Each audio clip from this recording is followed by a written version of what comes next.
സഹോദരങ്ങളോട് സഹോദരിമാരോട് പറയുകയാണ്, നമ്മൾ അല്ലാഹനെ മറക്കല്ല. അല്ലാഹുവിനെ കുറിച്ച് എപ്പോഴും നമുക്കൊരു ചിന്തയുണ്ടാകണോ?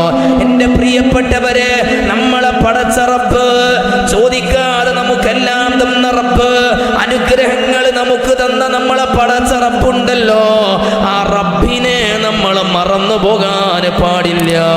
അല്ലാഹനെ കുറിച്ചുള്ളൊരു ബോധം നമുക്കെപ്പോഴും ഉണ്ടാവണോ? തഖ്വയിലായി നമ്മൾ ജീവിക്കണോ? അല്ലാഹു തൗഫീഖ് നൽകട്ടെ. എപ്പോഴെവിടെ വെച്ചാണ് മരണം വരിക എന്ന് നമ്മളെ കൊണ്ട് പറയാൻ സാധ്യമല്ല. ഇന്ന് നമ്മളൊക്കെ വലിയ തിരക്കുള്ളവരാകാം. മനുഷ്യന്റെ തിരക്ക് ഒരു കാലത്തും അവസാനിക്കൂല. ഒരു മനുഷ്യന്റെ തിരക്ക് അവസാനിക്കണമെങ്കിൽ എൻ്റെ മുഅ്മിനീങ്ങളെ, എൻ്റെ പ്രിയപ്പെട്ട സഹോദരങ്ങള്, ഈ താടത്തലയിലേക്ക് കെട്ടപ്പെടണം. ഇന്ന് വെള്ളിയാഴ്ചയായിരുന്നല്ലോ.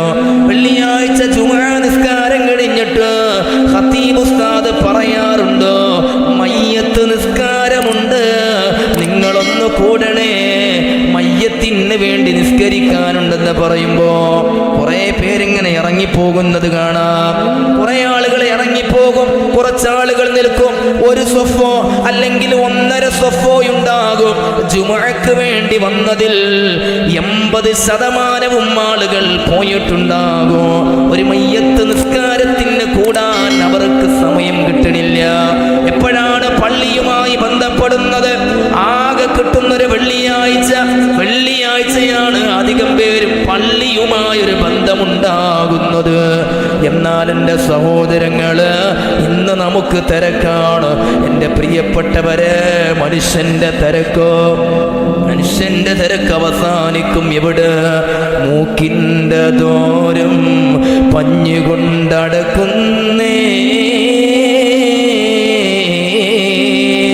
കാണേണ്ടവർ കണ്ടോ, ഇതാ പൊതിയുന്നേ,